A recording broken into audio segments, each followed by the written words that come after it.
Selamat datang pemirsa di talk show Ruang Nusantara, Gerak dan Rasa Tradisi. Tadi kita baru saja nih menyaksikan penampilan tari topeng Kelana nih yang penuh makna. Itulah pembuka Ruang Nusantara, sebuah ruang untuk mengenal gerak dan rasa tradisi Nusantara lebih dekat. Hari ini kita akan menyelami dua tradisi yang kaya dan penuh filosofi, yaitu ada tari topeng Kelana yang tadi kita saksikan sebelumnya dan tradisi bubur suro. Kita mulai dari tari topeng Kelana terlebih dahulu ya. Bersama saya nih hadir seorang narasumber, seniman dan pelestari tari ini yang tadi kita saksikan bersama. Selamat datang untuk Zain Zakis.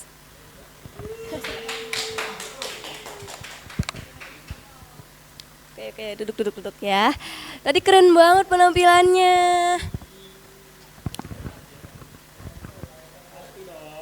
Oke, kenalan dulu. Saya Eva ya. Iya, saya Dain. Oke, nih kalau boleh tahu nih, sejak kapan sih mulai belajar tari topeng ini? Oh, sebenarnya tuh tari topeng itu saya mulai itu sebenarnya dari mungkin 4 sampai 5 tahun yang lalu. Gitu. Kenapa lebih milih tari topeng dibandingkan tradisi-tradisi atau seni-seni yang lain? Karena saya sendiri kan pribadi dari berasal dari Cirebon ya. Nah, Cirebon tuh budayanya tari tuh ya tari topeng, makanya saya pilih. Jadi sesuai dengan tempat dan daerah saya berasal gitu. Seni tari ini kan pasti ada maknanya kan? Di balik setiap gerakannya, coba dong ceritain apa sih makna gerakan dari tari topeng Kelana sendiri? Oh, gerakan tari topeng Kelana. Kalau misalnya begini, itu namanya begini. Gimana gimmick Begini, nah, itu namanya gerakan memutar. Nah, memutar itu lingkaran. Iya sih, benar nggak salah. Iya lingkaran.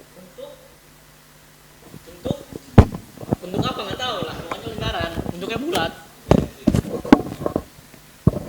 Nah, kalau udah bulat, berarti udah pasti. Tuh. Oke. Tapi tunggu dulu nih, penasaran kan sama segmen selanjutnya? Jangan kemana-mana, tetap hadir di Ruansa.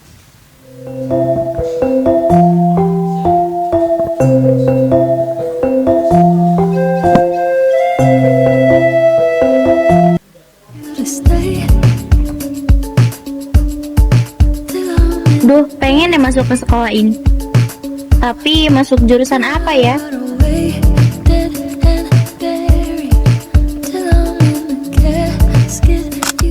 Mau masuk MU, tapi masih bingung jurusan apa. Yuk ikut aku. Di SMK Mambal Ulum terdapat beberapa jurusan, salah satunya broadcasting dan perfilman. Apa sih jurusan broadcasting dan perfilman itu?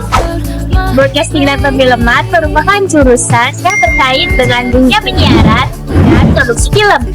Kami memiliki lab 1, lab 2, dan lab 3. Gimana? Tertarik kan? Yuk join!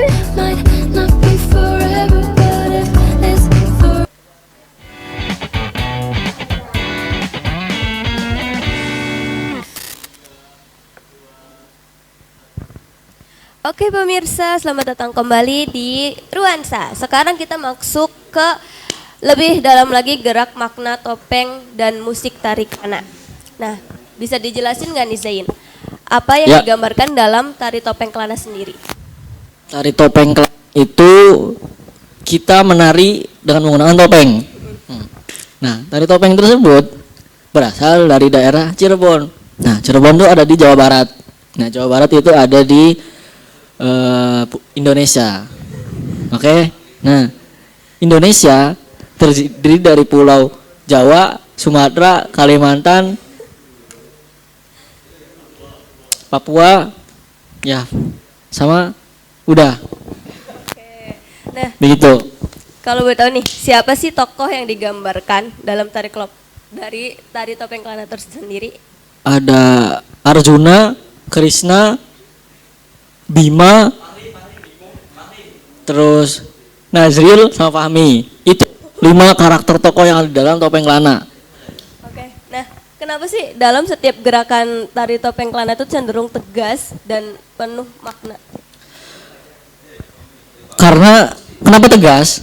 Karena kalau lemes itu belum makan. Iya juga ya, belum makan ya kalau lemes ya. Nah, supaya membangkitkan karakter itu kayak cara buat tegas, buat beraninya tuh kayak gimana? Pertama yang pasti dilakukan itu sebelum tampil itu kita latihan.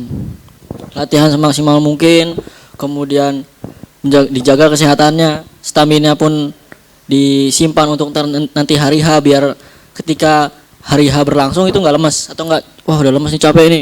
Wah, jangan. Berarti harus ada persiapan dari Ya, persiapan yang matang. Betul. Oke. Nah, kalau dari arti ekspresi tari topengnya itu sendiri, itu kayak gimana? Kalau ekspresinya kayak gini, itu marah. Iya kan itu emang topengnya gitu. Oh warnanya gitu. gitu. Kalau begini sedih. Gitu. Kalau datar berarti bosen. Datar gimana kalau datar? Itu kurang datar mukanya. Oke, nih. Kan di dalam gerakan tari topeng kelana itu kan melambangkan kemarahan. Betul. Atau ambisi. Ya. Kan? Nah, seberapa penting sih iringan musik dan membangun suasana tari topeng kelana tersebut? Seberapa penting ya? Penting banget. Penting banget. Iya, jadi kalau nggak ada musik itu kita nggak tahu geraknya mau kayak gimana. Jadi beatnya ting nang ning nung itu kan kita nggak tahu gitu. Kenapa harus milih beat yang kayak gitu? Karena kalau beatnya duduk itu bukan dari topeng. Harus banget pakai ini apa yang gong gede itu enggak? Kan ada kan macam-macam kan di dengan tari musik apa kelana itu kan macam-macam tuh. Ada yang kecil-kecil, ada yang gede gitu kan. Itu kalau pakai yang gede kan gede banget tuh suaranya. Kalau misalnya gede banget suaranya enak nggak didengar?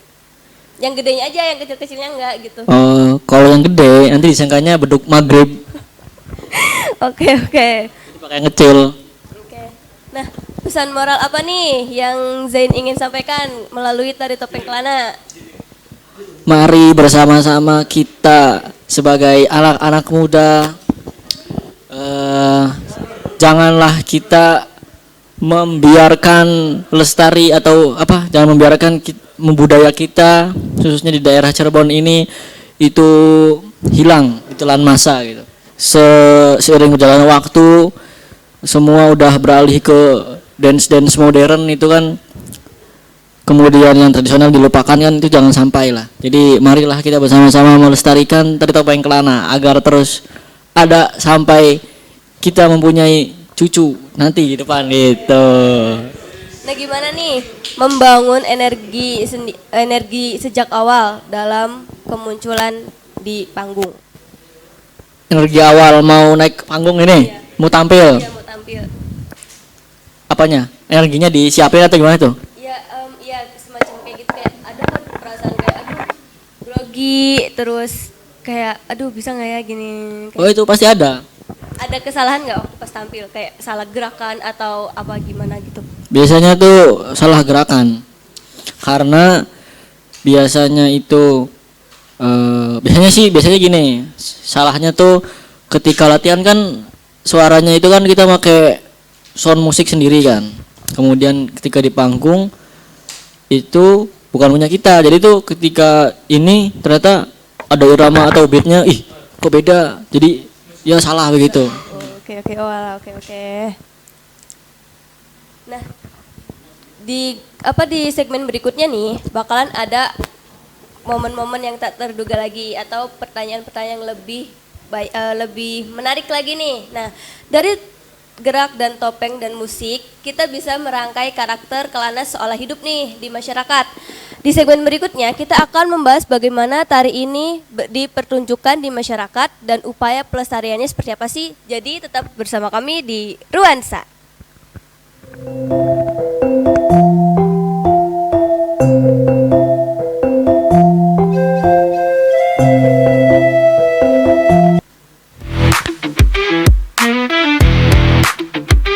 Assalamualaikum, selamat datang di SMK Mambaul Ulum. Kamu lagi nyari sekolah yang setelah lulus bisa langsung bekerja. Kamu lagi nyari sekolah yang memiliki fasilitas yang lengkap. Jurusan yang berkaitan dengan perfilman, pas banget. Di sini ada yang namanya jurusan broadcasting dan perfilman. Buruan daftar sekarang, kuota terbatas. Terima kasih.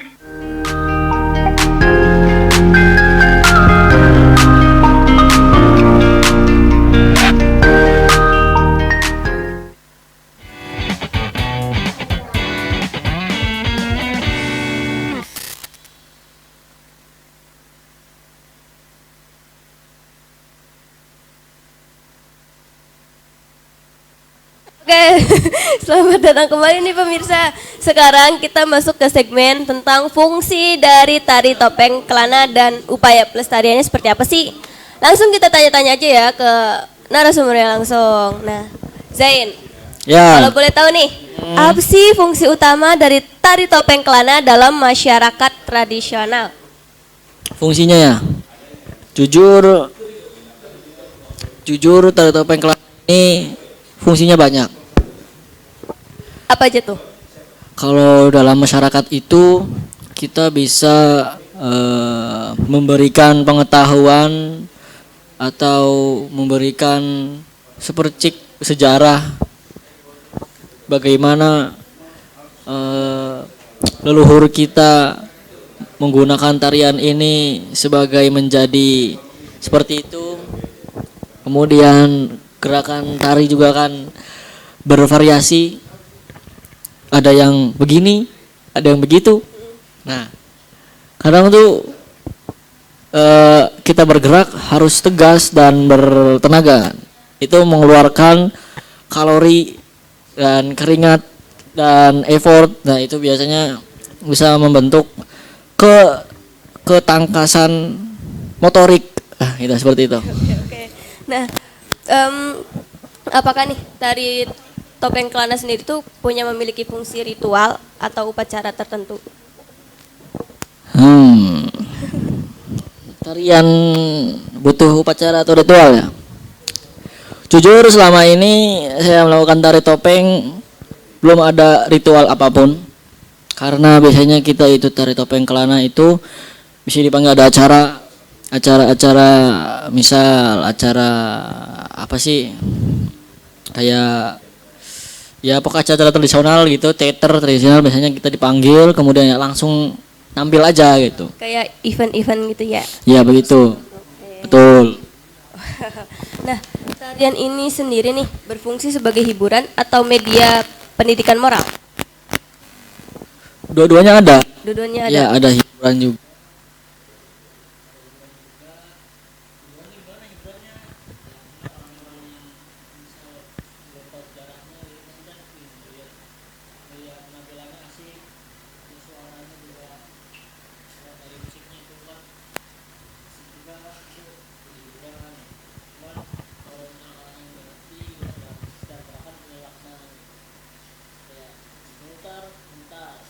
Iya.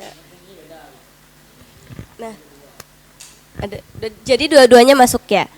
Mau pendidikan, mau hiburan. Nah, tantangan terbesar sendiri nih saat pelestarian tarian ini yang pernah Zain alami itu gimana?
apa nih resiko yang mungkin terjadi jika tari topeng Kelana itu tidak dilestarikan?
Setiap gerakannya ada maknanya, ada makna sendiri, ada makna sendiri.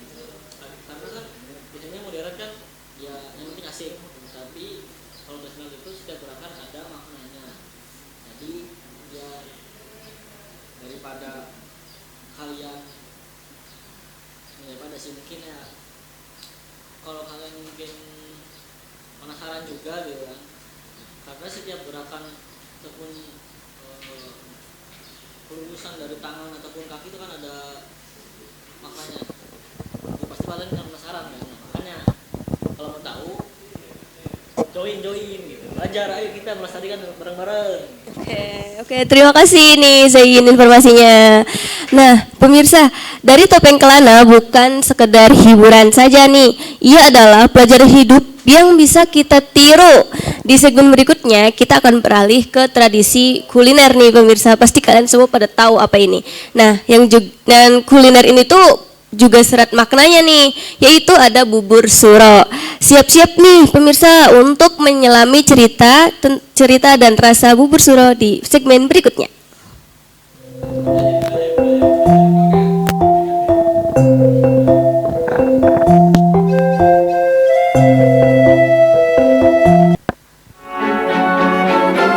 Dia tuh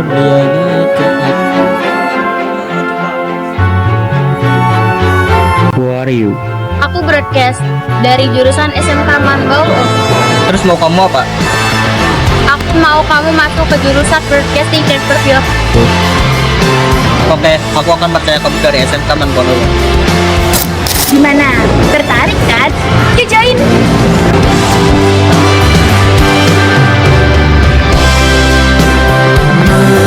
Melihatmu bersemi dan bermekaran, tawa candamu berikan kekuatan. Sisa hariku pagi berganti waktu memelukmu.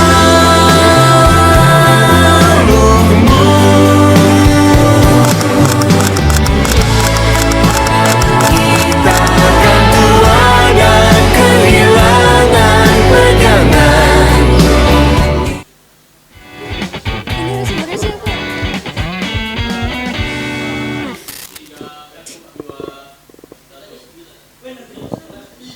Oke, selamat datang kembali nih sekarang. Nah, Permusa, sekarang kita beralih ke tradisi bubur suro. Bersama saya nih hadir Fikri Fauzia, SPDI, pelestari tradisi ini. Silakan duduk. Iya, itu mic-nya. Oke. Halo, Boleh kenalan dulu? hai, kenalin, nama aku Fikri ya. Boleh. Ya. Nah, apa kabarnya nih, Fikri? Nah, kalau boleh tahu nih, belakangan ini kesibukan Fikri itu apa sih? Kesibukannya itu biasanya ini sih, ngajar. Ngajar. Iya, kebetulan saya guru budaya. Oh, guru Iya. budaya. Ngajar apa tuh biasanya? Biasanya kalau budaya itu mengajarkan budaya, terutama di Cirebon, itu kepada anak-anak. Oke. Nah, berarti Fikri sendiri tahu dong budaya atau tradisi tentang bubur suro. Betul, tahu. Nah, langsung aja nih Ibu, maaf ini masih budaya. Iya. Maaf nih. Nah, kalau boleh tahu bubur suro itu tuh apa sih? Jadi, mau tahu ceritanya nih? Boleh, mau udah. banget dong. Ibu ceritain ya, Nak. Boleh. Jadi gini, kalau bubur suro itu biasanya isinya apa yo? Yang saya tahu kacang, terus kelapa, apa lagi ya? Sama buburnya. Oh iya sama bubur ya? Ya nggak salah sih, iya benar, isinya seperti itu. Nah biasanya itu bubur satu suro ya? Iya. Nah ya sama seperti namanya, itu tuh dihadirkan untuk menyambut malam satu suro gitu. Oke. Berarti bubur suro itu biasanya diadakan pada malam satu suro. Betul. Oke. Nah, apakah bubur suro ini tuh termasuk tradisi dari masyarakat Cirebon? Betul, termasuk tradisi dari masyarakat Cirebon. Berarti selain tari topeng yang sebelumnya, Iya. ternyata bubur suro juga termasuk dari tradisi masyarakat Cirebon. Betul sekali. Wah, banyak banget ya berarti Banyak ya. banget. Selain itu juga ada yang namanya batik Betul, gitu kan. Wah, iya. emang keren sih tradisi Betul. Cirebon ini. Nah, kenapa sih kalau bubur suro itu identiknya dengan bulan suro atau malam suro? Karena itu tuh biasanya bentuk penghormatan kita kepada leluhur, seperti itu. Berarti kalau bentuk penghormatan, berarti sebelum-sebelumnya leluhur juga melakukan hal yang sama seperti ini. Betul. Jadi kita sebagai regenerasinya itu melanjutkan gitu, sebagai penghormatan lah ibaratnya. Oke. Nah, dari mana sih asal usulnya bubur suro ini membuat bubur suronya ini? Biasanya kalau bubur suro itu saya belajar itu biasanya ini sih. Entah dari Palimanan, itu ada bubur satu suro. Iya, banyak. Saya dari Palimanan loh. Oh, dari Palimanan? Iya, saya dari Palimanan. Fikrinya sendiri dari mana? Saya dari Palimanan. Sama. Dari mana? Dari ini, Penongan. Ih, sama. Lanjut. Oke, kembali ke topik. Ya. Boleh. Nah, apakah di setiap daerah sendiri nih memiliki versi bubur suronya yang berbeda? Oh, ada. Ada. Biasanya itu kan ada yang bubur kacang, ada yang apa tuh? Bubur kacang. Salah teman-teman. Yang isinya kacang. Itu kan dari semua isian tersebut tuh mungkin isinya itu memiliki makna dan arti yang berbeda. Kacang bentuk seperti apa, ini seperti apa gitu. Nah, tapi kadang tuh ada yang isinya bolet aja gitu. Emang iya? Iya, kayak bubur candil gitu. Baru dengar tuh. Iya. Iya, baru dengar. Nah, mengapa sih ini dulu saya mau nanya ini. Apakah terdapat terjadi ritual khusus saat pembuatan bubur ini? Ritual khusus, kayak dijambe-jambe dulu gitu. Iya, kayak macam sesajen gitu. Enggak ada. Karena bubur ini tuh kayak gimana ya? Kita menikmatinya itu nggak butuh ritual mistis seperti itu gitu. Mungkin masyarakat mengiring itu mistis atau segala macam gitu kan. Nah, dengan dibuatnya bubur ini tuh nggak perlu ada ritual khusus gitu. Hanya kita buat untuk apa ya? Niatnya itu untuk apa gitu, tergantung niatnya gitu. Cukup dengan doa saja sudah cukup sebetulnya. Lalu bisa saja kita buat dengan porsi yang banyak, lalu kita bagikan ke tetangga gitu. Nah, kenapa kita harus membagikan bubur itu ke tetangga? Nah, balik lagi, itu kan sebagai rasa hormat dan rasa syukur kita. Jadi supaya hal itu berkah, kita harus berbagi kepada sesama gitu. Gak mungkin dong kita bikin bubur segitu banyak kita mukbang gitu. Iya. Harusnya bikin channel YouTube sih buat di depan kamera. Bisa sih, bisa. Iya. Nah, terima kasih nih. Kita sampai sini dulu. Oke, nanti kita lanjut lagi ya. Nah, permisa, dari bubur suro ini kita tidak hanya merasakan rasa manisnya, tapi juga hangatnya nilai gotong royong dan rasa syukur di. Nah, pas waktu kita masak bareng-bareng itu kan kita sama-sama ya. Jadi mengangkat apa sih keharmonisan tetangga gitu. Nah, di segmen berikutnya kita akan melihat nih bagaimana sih masyarakat bersama-sama melestarikan tradisi ini. Jangan kemana-mana, tetap di Ruansa.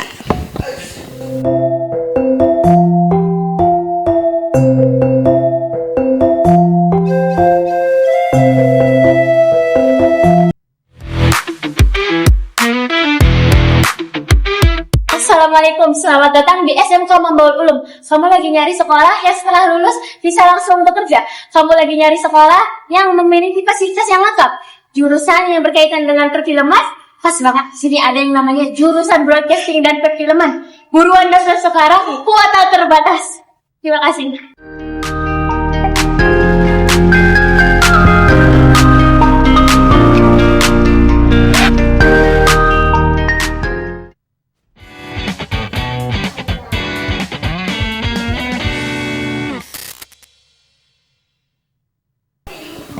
Oke, selamat datang kembali pemirsa. Sekarang nih kita masuk ke proses pelaksanaan bubur suro dan peran masyarakat di bubur suro tersebut.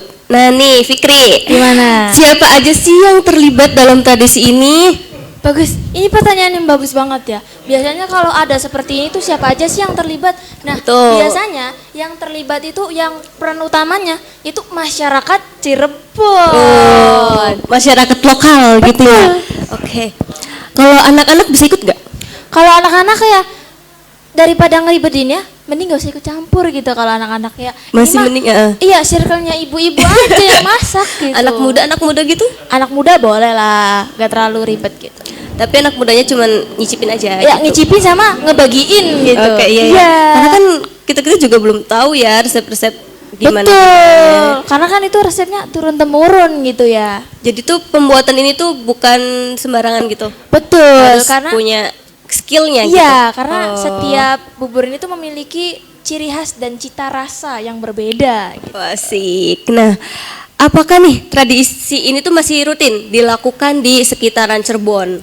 Sebetulnya kalau masalah rutin atau enggaknya itu tergantung masyarakat kitanya ya. Betul. Apalagi masyarakat yang Cirebon aslinya tuh masih sangat kental sekali dengan budaya.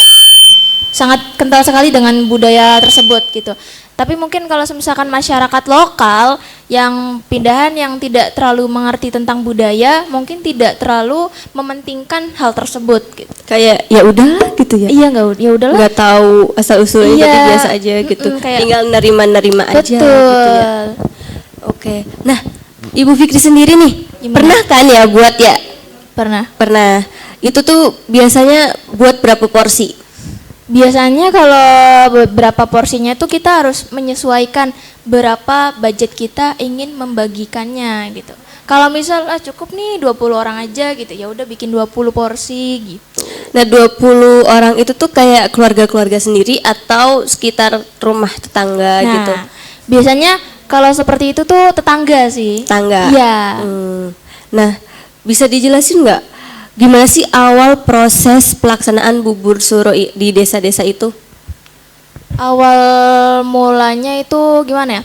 Sama halnya seperti apem, tahu nggak? Tahu nah, apem. dari apem dulu itu baru nanti awalannya itu yang mudahnya dulu lah. Apem habis itu bubur satu suro gitu dan seterusnya gitu. Nah, ada pembagian tugasnya nggak? Kayak misalnya ada yang masak nih, ada yang bikin adonannya nih, ada yang mengupas-ngupas kulit kacangnya nih, gitu-gitu. Nah, biasanya ada kalau semisalkan kita memilih untuk membuat bubur satu suronya itu secara bebarengan bersama masyarakat gitu. Ada juga yang buatnya itu individu. Sendiri. Iya, kalau individu itu biasanya dibantu sanak saudara gitu. Kalau secara masyarakat itu kan gotong royong berarti kan bikinnya sama-sama. Pasti kalau bikinnya sama-sama dibagi juga siapa yang motongin ini, siapa yang buat ini gitu. Biar cepet gitu ya. Betul sekali. Sambil ngobrol-ngobrol Betul, gitu. sambil nonton dangdut. Nonton dangdut. Dengerin Dengerin dangdut. dengerin dangdut. Nah, biasanya nih persiapan yang dilakukan beberapa hari sebelumnya kan ya? Iya. Oh, kayak misalnya nih besok malam satu suro berarti kita persiapannya itu H-2. Iya, jauh-jauh hari Jauh-jauh gitu. hari. Oke, biar waktu pas hari H tuh nggak gedebuk-gedebuk gitu.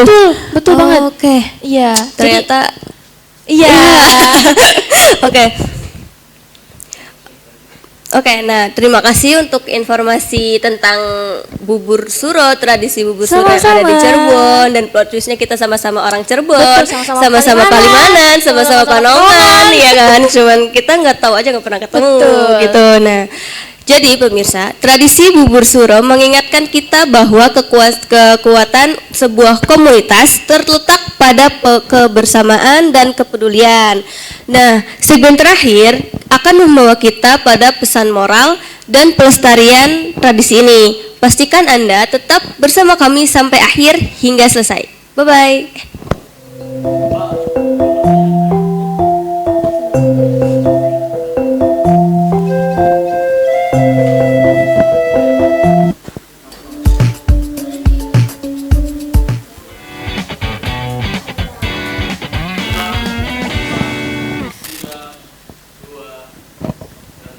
Halo pemirsa, nah sekarang nih kita ada di segmen terakhir. Jadi kita harus memanfaatkan segmen ini dengan sebaik-baiknya, oke?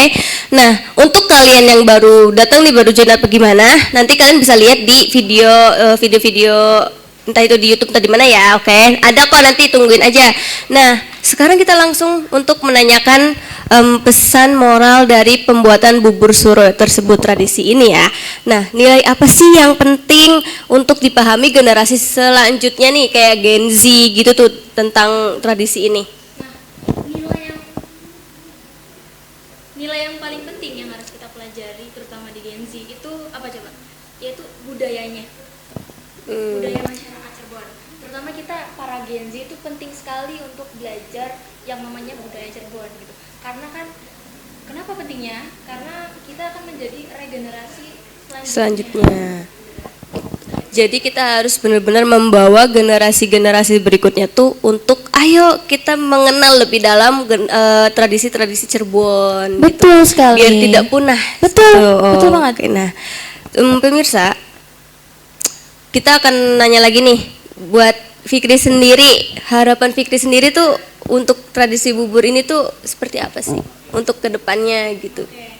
Harapan saya yang sebagai guru budaya yang suka melestarikan budaya kepada anak-anak dan murid-murid, harapannya sih semoga terutama di masyarakat Cirebon tetap melestarikan yang namanya tradisi satu suro, bubur suro, sama yang namanya tradisi apem gitu. Semoga budaya dan tradisi di Cirebon itu terus mengalir kepada masyarakat dan regenerasi selanjutnya. Ini, nah pemirsa dengarkan tadi yang udah disebutkan oleh Fikri. Nah itu pesan untuk kalian semua di rumah, oke? Nah pemirsa, dari tari topeng kelana hingga bubur suro yang tadi kita bahas, kita belajar nih bahwa budaya adalah harta yang hidup ketika dijaga dan dirasakan bersama nih. Mari terus kita lestarikan warisan budaya Nusantara dan biarkan setiap cerita, gerak, dan rasa menginspirasi hidup kita sehari-hari. Sampai jumpa di talk show berikutnya. Bye-bye.